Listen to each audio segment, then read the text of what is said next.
Desde o vasto Atlântico de águas cristalinas ao grande rio Tejo, existe uma terra antiga, onde a vida selvagem e o homem convivem há mais de 100 mil anos. Do mar aberto às densas matas, há cenários encantadores que servem de habitat a inúmeras espécies animais. A par das zonas urbanizadas e dos mais de 170 mil habitantes, há prados, dunas, praias, falésias, ribeiras e lagos, onde prospera uma rica e variada fauna e flora. Há histórias de vida, estratégias de sucesso e momentos de fracasso, onde predadores e presas se confrontam diariamente para perpetuar a espécie.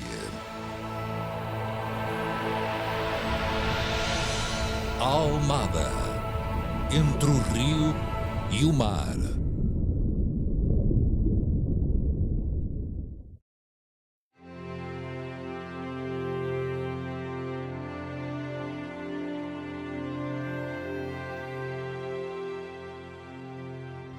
Entre o grande rio Tejo e o mar, Almada possui um território muito diversificado, repleto de valores naturais surpreendentes. A riba fóssil da costa da Caparica, que se estende por mais de 12 quilómetros ao longo da frente atlântica, é um dos traços mais marcantes da sua paisagem. As suas escarpas douradas são formadas por camadas de areia e argila depositadas há muito tempo, quando todo este território se encontrava submerso pelo mar.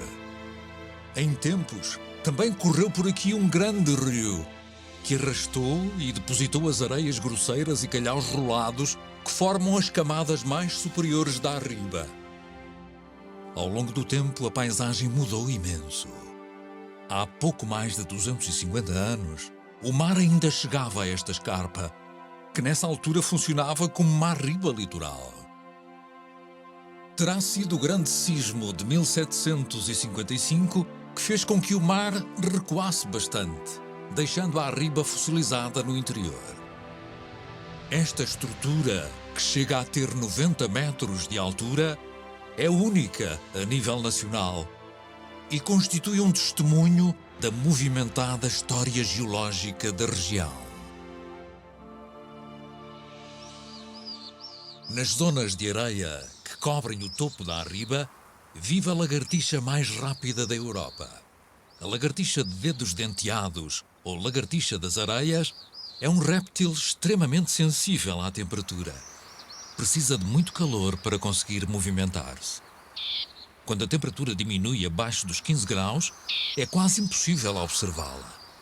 Este réptil alimenta-se principalmente de formigas. Este juvenil exibe um padrão típico, distinto do dos adultos. Tem o dorso listado e as cores que exibe nos membros posteriores são particularmente exuberantes.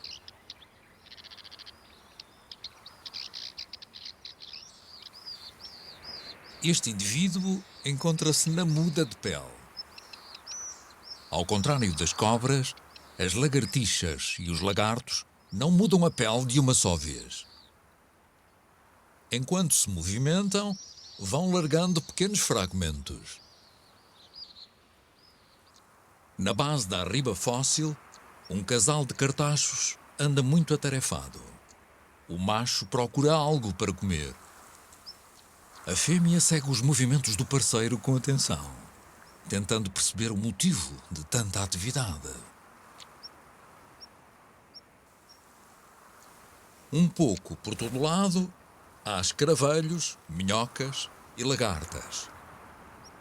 A abundância é grande e a escolha não é difícil. Há crias para alimentar e os invertebrados mais suculentos são os mais apreciados. Está escolhido o menu.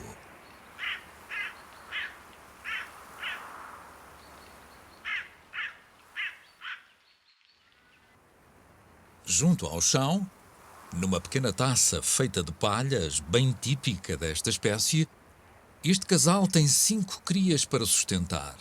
E a alternância na entrega de alimento é fundamental.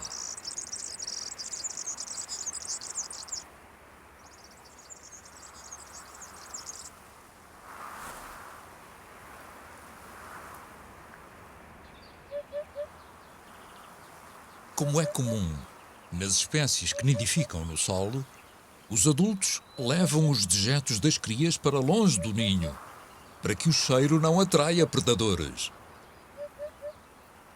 Durante 3 semanas, estas aves com pouco mais de 15 gramas vão andar num frenesim para garantir que a sua prole cresça forte e saudável. Sendo as crias tão pequenas, a fêmea ainda permanece bastante tempo no ninho. Além de aquecer as crias, também as protege do sol e de algum intruso que apareça nas redondezas. O macho, esse, não pode parar.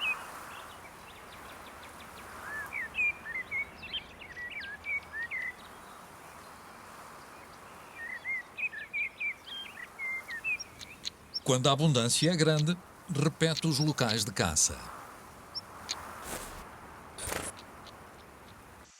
A Mata dos Medos está classificada como reserva botânica desde 1971. Nesta área protegida, encontra-se uma grande diversidade de espécies e habitats de elevada importância e valor ecológico. Abundam aqui os pinheiros mansos, cujos troncos velhos proporcionam abrigo a animais que evitam a luz do dia. Alguns iniciam aqui a sua vida, esperando pacientemente pelo momento certo para emergir e começar uma nova etapa na sua existência. Este tronco em decomposição é um verdadeiro paraíso para esta larva de escaravelho. Pode passar cerca de 3 anos na escuridão, alimentando-se vagarosamente da madeira morta à medida que vai crescendo. Com o tempo, acabará por tornar-se um escaravelho adulto, apto a percorrer toda a mata.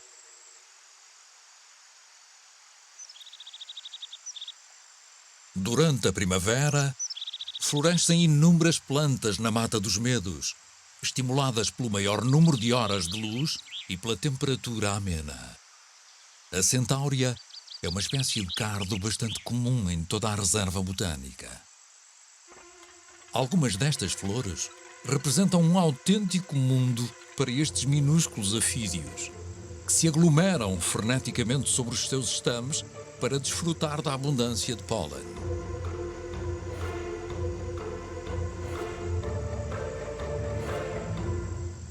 A camarinha é uma das plantas mais importantes para a comunidade de seres vivos da Mata dos Medos. Este arbusto é endémico da Península Ibérica, encontrando-se apenas ao longo da costa ocidental de Portugal e de Espanha. Durante os tempos mais secos do estio, as suas bagas sumarentas são uma das poucas fontes de água para muitos dos animais que habitam estes matos.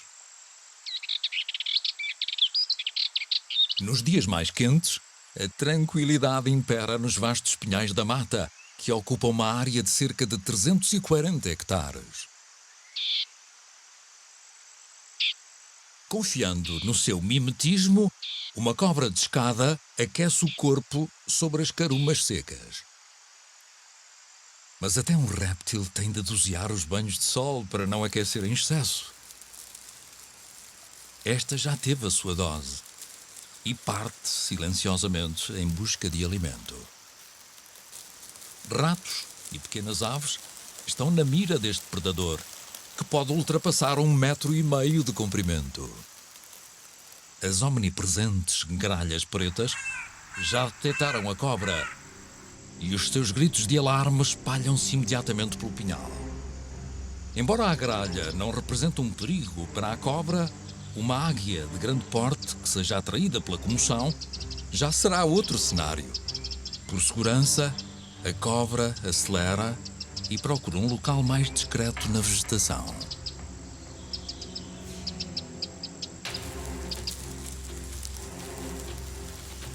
Por toda a floresta há olhos vigilantes.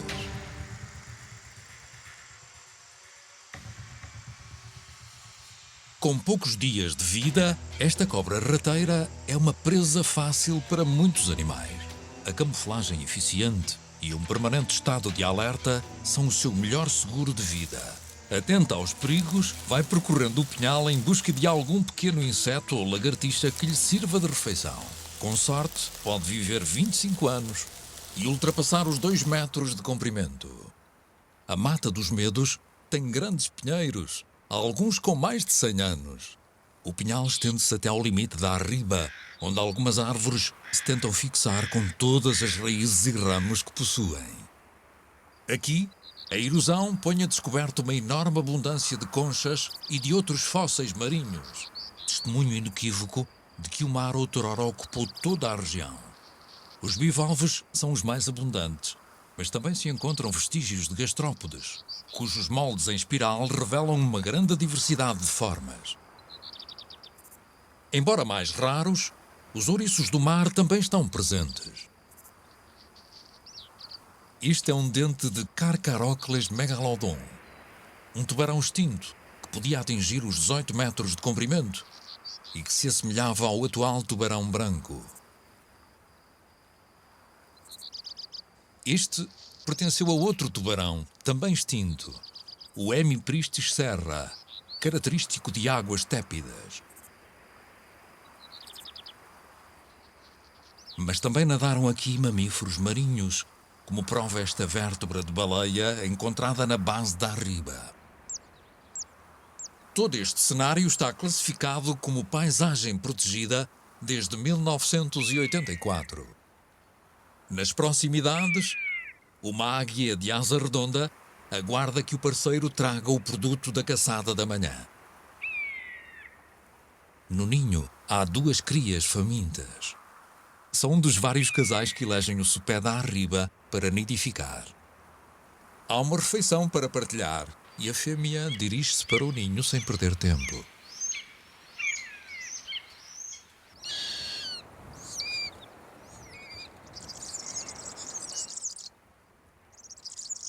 O espaço não é muito e o macho afasta-se para um dos seus poisos de atalaia.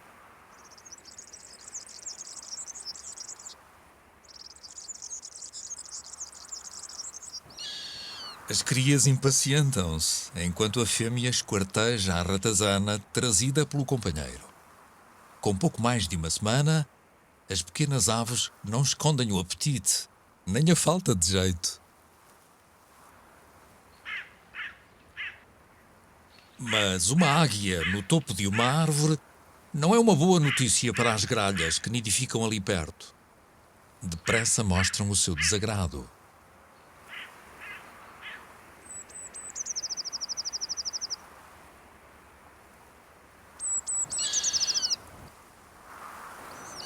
Depois de alimentadas as crias, é necessário deitar fora o que restou da carcaça do roedor.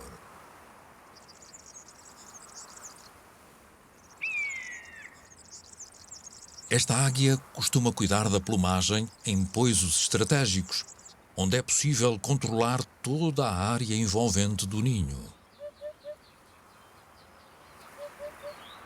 De papo cheio, as crias começam também as suas desajeitadas rotinas de limpeza. Uma a uma, todas as penas da cauda e das asas são penteadas e limpas.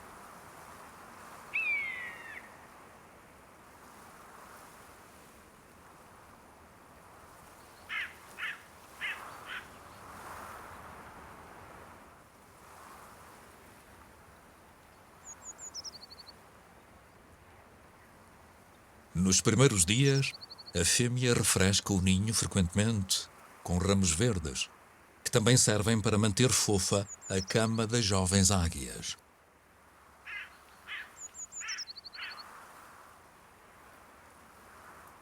Macho e fêmea voltam a percorrer o seu território, sobrevoando a costa da Caparica em busca de mais uma presa. Todas as áreas são válidas, mesmo dentro das zonas urbanas.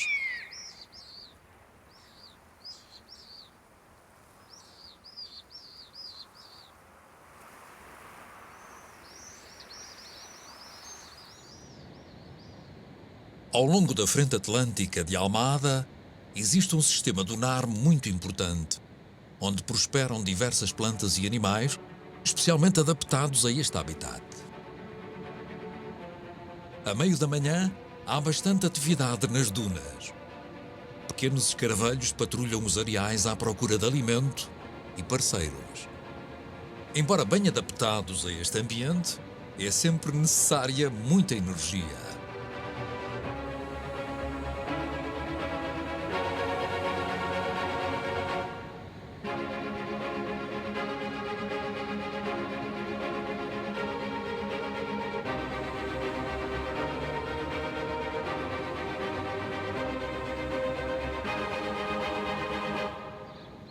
A couve marinha está florida, e isto são boas notícias para os insetos.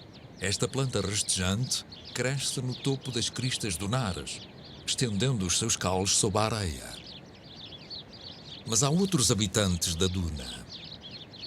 Estes ovos são de borrelho de coleira interrompida.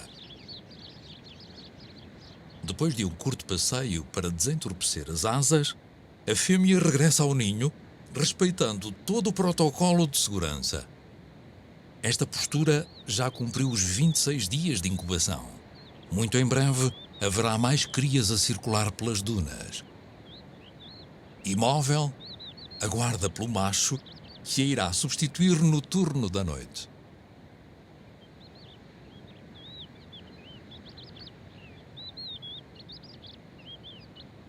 Mas as dunas estão cheias de predadores, como este sardão.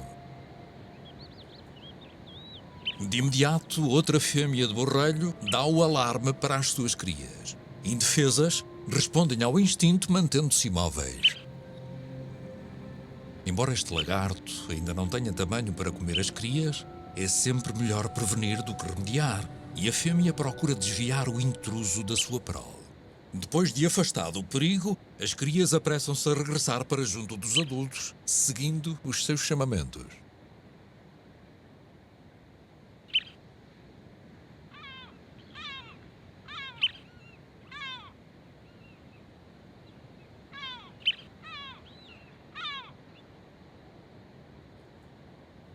Desta vez, o sardão juvenil apenas procurava abrigo.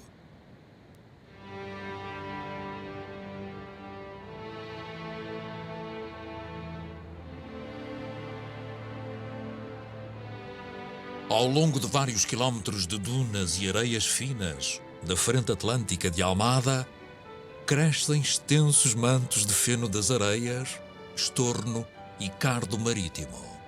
Este inseto, Nemoptera lusitanica, não é libelinha nem borboleta. Os mantos de cardos floridos deliciam uma quantidade enorme de pequenas criaturas. Esta importante vegetação ajuda a fixar a areia da duna primária e contribui para a criação de um habitat perfeito para inúmeras espécies de insetos. Uma lagarta da borboleta noturna Britis crini passeia-se na sombra proporcionada pelas folhas espinhosas desta planta.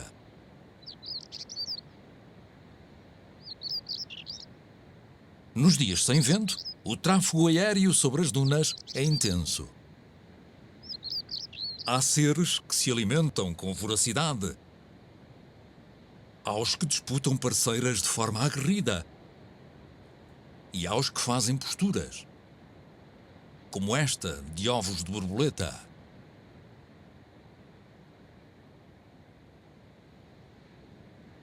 Na vegetação rasteira, há mais criaturas em crescimento.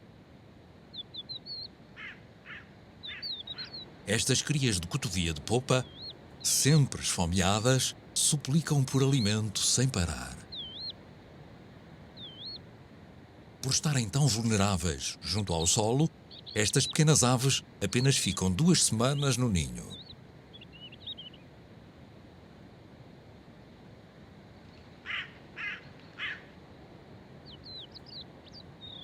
Usando de grande discrição, o adulto volta ao seu esconderijo e faz uma pausa para acalmar as crias. O sol já vai alto e há que providenciar sombra às desemplumadas aves. O disfarce é perfeito. Empoleirado numa granja marítima, Este macho da lagartixa do mato está no auge da exibição nupcial. Ostentando um tom vermelho berrante na cabeça, espera conseguir encantar uma fêmea e convencê-la de que é a melhor opção para a sua descendência. Por perto, há fêmeas disponíveis. Atento a tudo o que mexe, já detectou uma potencial parceira. As armérias sincronizam a floração. Esta planta, típica de ambientes mediterrâneos, ocorre em tapetes extensos, mas localizados, no cordão dunar da costa da Caparica. Depois de passar a sua fase larvar enterrada na areia, esta formiga-leão tenta passar despercebida no caule de uma arméria. Na parte mais interior do sistema dunar, a vegetação torna-se mais densa, reunindo uma maior diversidade de espécies.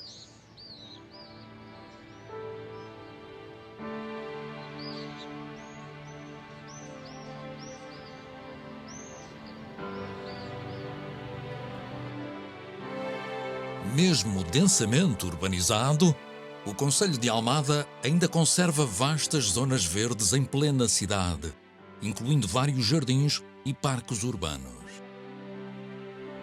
O Parque da Paz é um bom exemplo.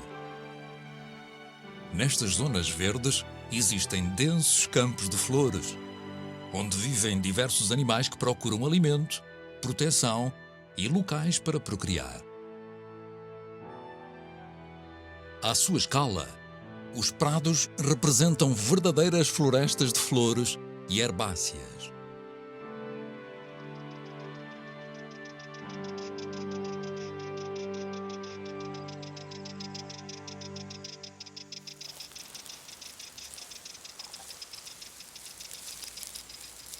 Répteis, como a cobra de ferradura, são visitantes frequentes destes habitats. A riqueza natural deste ambiente faz com que haja sempre uma refeição à espera, tornando esta uma das cobras mais comuns nos campos e prados. Apesar da sua aparência, as patas vestigiais deste fura-pastos comprovam que não é uma serpente, mas sim um lagarto.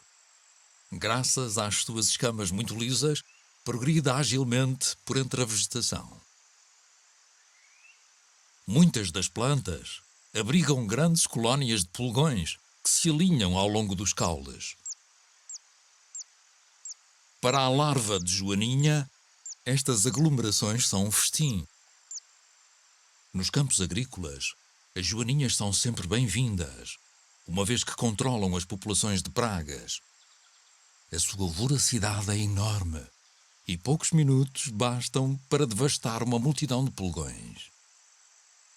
Para uma formiga gulosa, restam os despojos da caça da joaninha.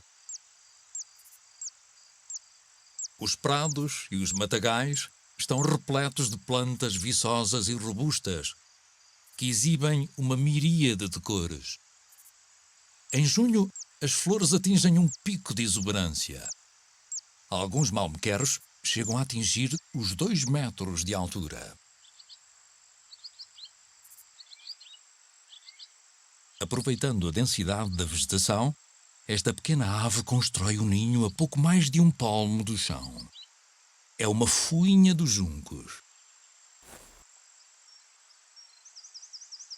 O macho inicia a construção do ninho cozendo várias folhas com teias de aranha.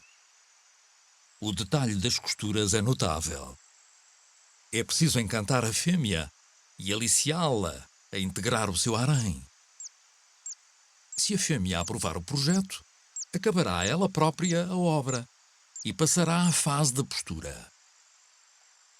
Um único macho pode ter várias fêmeas a nidificar a escassas dezenas de metros umas das outras. Enquanto as fêmeas tratam das crias, o macho defende o território de intrusos e dá o alerta sempre que um potencial predador se aproxima.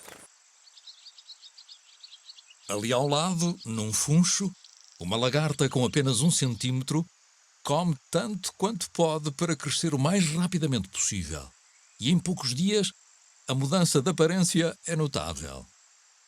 É uma lagarta da borboleta cauda de andorinha, uma das maiores da Europa. Quando atinge o tamanho necessário, procura um local seguro e transforma-se em crisálida.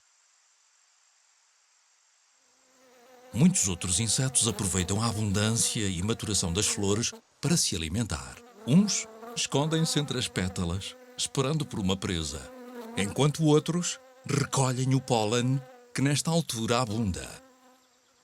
As roselhas são plantas da família das estevas que testemunham a influência mediterrânica que ainda se sente na região, sustentando uma grande variedade de insetos. Uma Maria-café banqueteia-se nos estames da flor.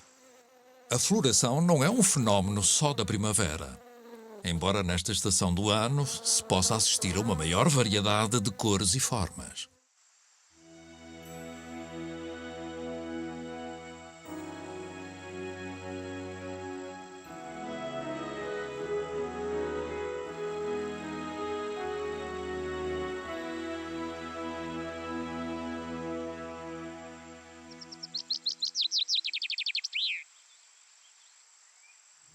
Num pinheiro, ali próximo, um enxame de vespas encontrou um buraco abandonado e começou a limpar o seu interior.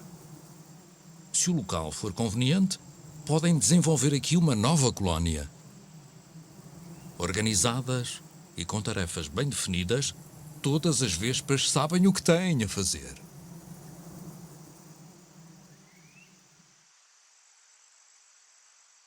Por entre os matos de carrasco do Parque da Paz, uma toutinegra de barrete alimenta as suas 4 crias. Sempre ávidas de comida, as pequenas toutinegras agitam-se freneticamente, disputando a atenção do pai. A fêmea faz uma pausa para se banhar numa poça de água. O macho volta ao ninho com uma amora. Apesar do fruto ser grande, a cria tenta não desperdiçar o petisco e engole-o com avidez. O macho aproveita para levar do ninho o saco fecal expelido pela cria. E, posteriormente, junta-se à fêmea para um banho conjunto. As penas têm de estar bem tratadas para resistir ao enorme esforço de alimentar uma prole tão exigente. São centenas de voos diários entre o ninho e os campos. Na mesma charca, um casal de chapins azuis também faz uma pausa para se refrescar. Em redor dos planos de água doce, várias espécies de libélulas e libelinhas voam à procura de parceiros para acasalar.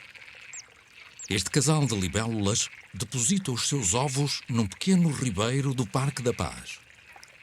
Um macho concorrente tenta a sua sorte, importunando o casal e namorado.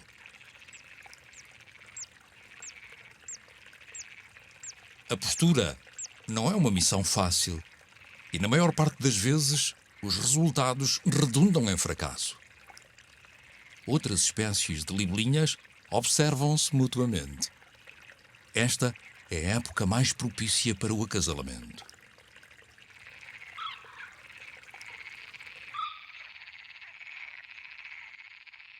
Protegidos pelos caniços, os machos de rã verde exibem-se para as fêmeas. Nos dias solarengos, a sinfonia é estridente, pois as canções são um dos principais pontos a avaliar pelas fêmeas na eleição do parceiro.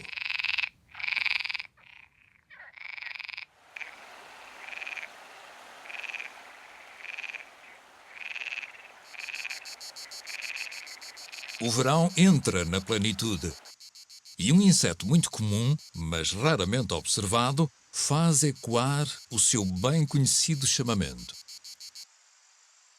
De aparência bizarra, as cigarras fazem-se ouvir a centenas de metros. E quanto mais quente estiver o dia, maior é o concerto. Bastante territoriais, estas criaturas procuram locais estratégicos para cantar, mantendo-se praticamente invisíveis sobre os troncos.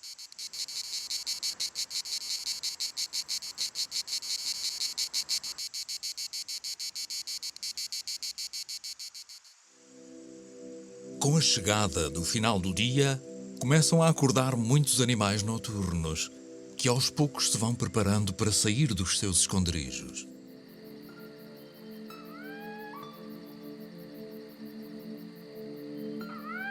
Enquanto as estrelas sobem no céu, um sapo comum desenterra-se e sai do abrigo de folhas mortas. Está na hora de procurar insetos para se alimentar nas hortas e no solo da floresta.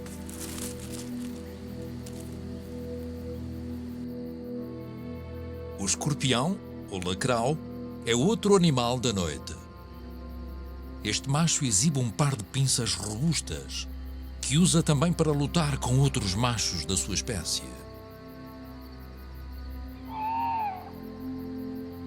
A meio da noite, a floresta pode ser um local muito frequentado. Como a grande maioria dos mamíferos que povoam o concelho de Almada, o ouriço cacheiro é um animal da noite. E está na hora de procurar algo para comer.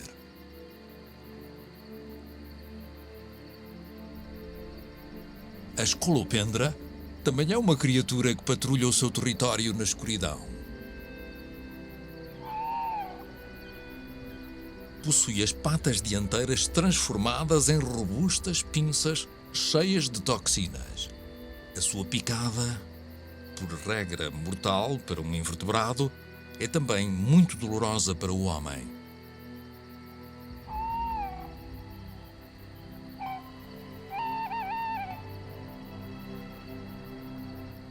A salamandra de pintas amarelas é um notívago com lugar cativo nos bosques e zonas úmidas da região.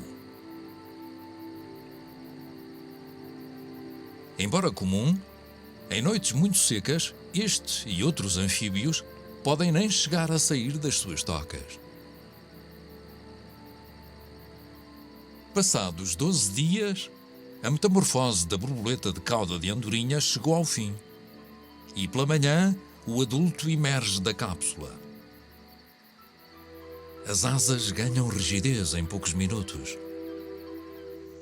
A trompa espiralada por onde se vai alimentar também já está pronta para a primeira refeição. E basta apenas um pouco de calor para ativar o metabolismo desta borboleta. Há flores por todo o lado. E a borboleta não terá dificuldade na escolha do menu.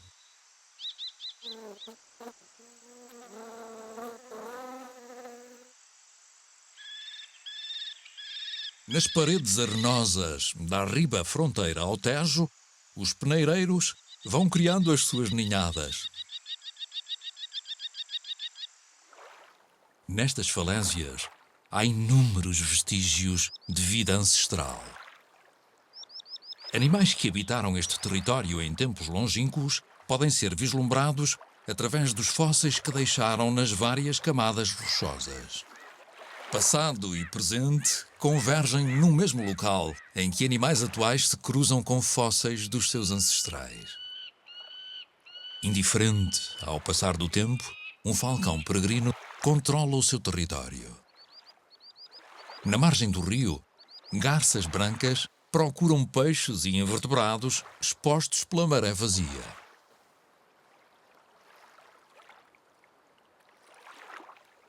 Na água, o número de alforrecas aumenta bastante no final do verão. Apesar de possuírem locomoção própria, muita da sua movimentação é influenciada pelas correntes e marés. Alguns peixes pequenos aproveitam a presença deste animal gelatinoso para se abrigarem sob os seus tentáculos.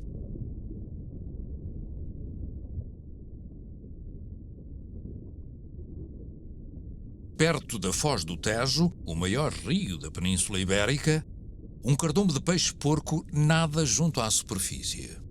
Ao deslocarem-se em grupo, há sempre a esperança de que algum indivíduo se cruze com algo para comer.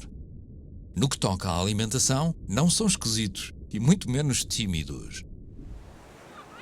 Na praia, um corvo marinho seca as asas após uma jornada de pesca. Estas gaivotas apuraram uma técnica de extrair mexilhões das conchas. Lançados das alturas, estes bivalves partem-se no embate com o alcatrão da estrada da Cova do Vapor. A estratégia não é nova, mas aqui a eficácia é elevada. Este guincho tenta aproveitar algum desperdício das outras gaivotas.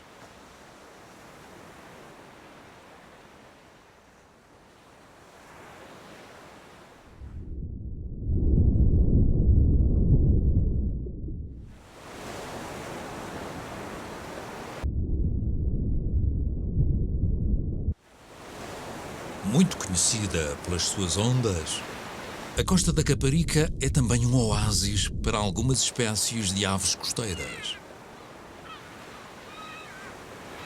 Fiéis às zonas rochosas, as rolas do mar alimentam-se nas áreas expostas pela maré vazia, aproveitando também alguns detritos, como pedaços de isco deixados pelos pescadores. Uma lapa pode ser um aperitivo bem apreciado. Com perícia, o petisco é extraído da concha. O incessante quebrar das ondas está sempre a desalojar seres vivos das rochas. E quando o mar é grande, há milhares de animais que não resistem ao forte hidrodinamismo. As rolas e os pilritos das praias já estão de barriga cheia.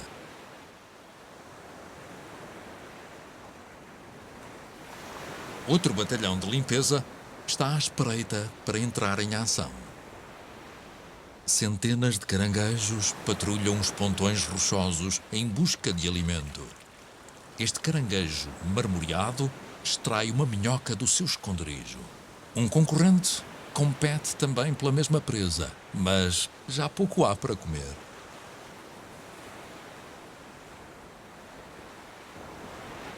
Perante a calmaria do mar, numa zona abrigada, esta navalheira vem perto da superfície. Os cabozes aproveitam a subida das águas para procurar crustáceos ou bivalves danificados pela força do mar, e há sempre muito por onde escolher. O movimento atrai sempre mais movimento, e outros peixes aproximam-se da agitação. Este camarão deixa-se ficar imóvel, filtrando a água do mar de modo a triar o seu alimento. Mesmo ao lado, outro camarão muda de casca. É uma fase muito delicada para o pequeno crustáceo, pois a muda deixa-o completamente vulnerável a qualquer predador. Por fim, resta apenas um exoesqueleto semi-transparente e inerte. Sobre uma pedra do fundo, centenas de ovos de peixe exibem minúsculos embriões prestes a nascer. Após a eclosão, há inúmeros perigos e obstáculos a contornar. Nas zonas mais baixas dos pontões, já são visíveis grandes cardumes de pequenos peixes. Estes sargos, com apenas 4 centímetros, podem permanecer nesta zona da costa por muitos anos. Estes maciços de rocha, em vastos fundos arenosos, funcionam como verdadeiros oásis marinhos, servindo também de maternidade para muitos peixes.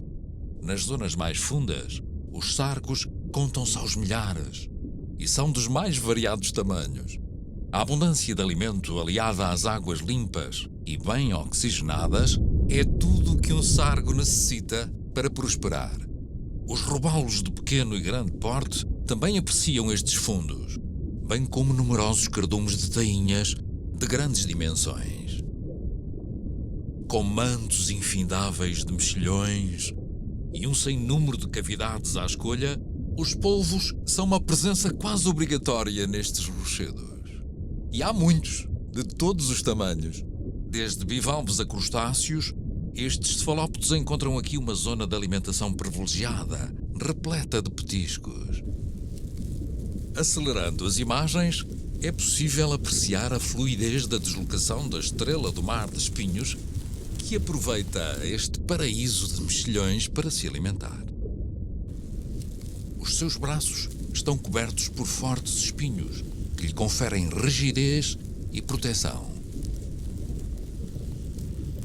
Por vezes, cardumes com centenas de indivíduos visitam os pontões da costa da Caparica, como é o caso destas bailas, peixes muito semelhantes aos robalos. Ao largo da Fonte da Telha, o fundo marinho tem outras características. Rochas antigas servem de base a várias espécies de gorgónias. Corais moles, esponjas e várias espécies de anémonas cobrem vastas áreas do fundo. As garoupas também abundam aqui, bem como os rascaços. Este pepino do mar é um dos muitos invertebrados que encontrou neste local um habitat perfeito. Além da alforreca comum, outras espécies de medusas oceânicas, como o Rhizostoma luteum, podem fazer incursões temporárias nas águas costeiras. Esta medusa é rara. Muito poucas vezes foi observada em águas nacionais.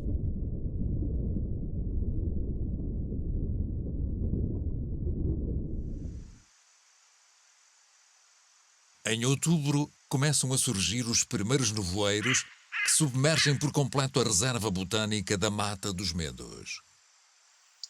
As primeiras chuvas e a densa umidade vêm revitalizar os solos de areia que estavam ressequidos há meses. Assim que as condições são favoráveis, os cogumelos brotam do solo por todos os recantos.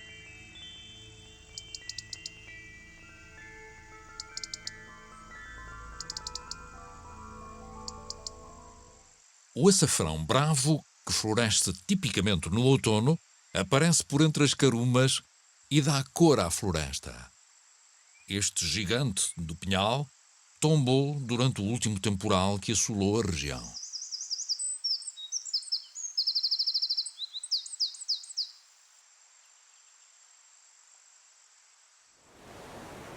O mar agiganta-se e enche-se de ondas e fortes correntes. Manchas de espuma resultantes da acumulação natural de proteínas marinhas espalham-se pelas praias. Mantendo-se em bandos coesos, os pilritos protegem-se dos predadores. Enquanto uns comem no vai-vém das ondas, outros vigiam. Enterrados na areia, existem grandes quantidades de minúsculos crustáceos, que os pilritos das praias tentam detectar, sondando freneticamente com o bico. Depois de um verão mais tranquilo, o mar, revolto, constitui uma provação para os animais mais velhos ou doentes. Se o temporal demorar muitos dias, até animais robustos podem não resistir ao combate com as forças da natureza. A primeira tempestade de outono já fez vítimas. Arrojada na praia da Fonte da Telha, esta carcaça de baleia anã, com cerca de 5 metros de comprimento, degrada-se rapidamente. Mas aqueles que ultrapassam o primeiro embate estão agora mais aptos para enfrentar o suave inverno que se instala na região. O airo é uma ave marinha típica de latitudes mais a norte, que tem nesta zona da costa portuguesa o seu limite sul de distribuição. Sempre atento ao que se passa debaixo d'água, aproveita a calmaria para tratar e arrumar a plumagem. No verão que terminou, as condições meteorológicas foram generosas, o que permitiu o aparecimento de grandes cardumes de carapau e cavala. E as aves marinhas pressentem essa abundância.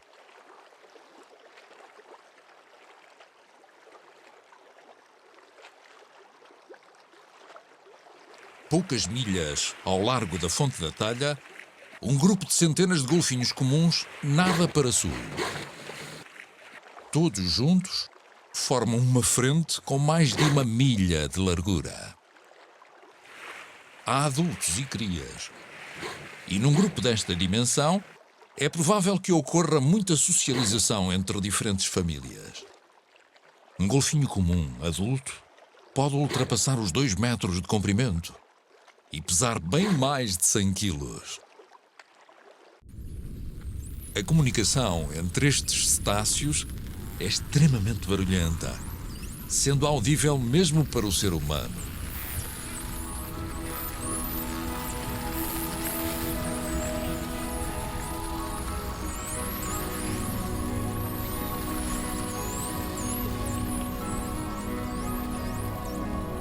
No seio do grupo, destaca-se um golfinho sem a banda amarela nos flancos, uma variação natural pouco comum nesta espécie.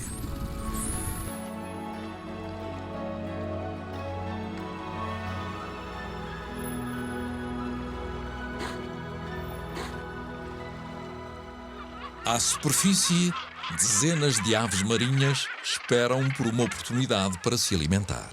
Mas os cardumes de peixe estão fora do seu alcance, demasiado fundos para serem caçados. Com a aproximação dos golfinhos, os alcatrazes, os moleiros e as pardelas ficam atentos às suas movimentações. Se os cetáceos atacarem os cardumes, vão empurrar o peixe para a superfície. E as aves sairão beneficiadas desta estratégia de caça. Um grande cardume de cavalas sobe para a superfície à medida que se alimenta. Mas hoje, a atenção dos golfinhos está focada na socialização. Vários machos disputam a atenção das fêmeas. Mesmo em navegação, os machos nadam de barriga para cima, acariciando as parceiras e esperando ser os eleitos. Vindo do sudoeste, um grupo de golfinhos riscados junta-se aos golfinhos comuns. São a segunda espécie de golfinho mais frequente nas águas da costa da Caparica. Mas há visitantes mais inesperados nestas paragens. Há vários dias que 2 baleias anãs circulam ao largo da Fonte da Telha. E a sua presença é um excelente indicador da qualidade destes ecossistemas. Do rio até ao mar, o concelho de Almada guarda uma riqueza natural tão inesperada quanto valiosa. Cabe a todos conhecer e salvaguardar este precioso património, para que a região continue a ser um refúgio de biodiversidade, agora e no futuro.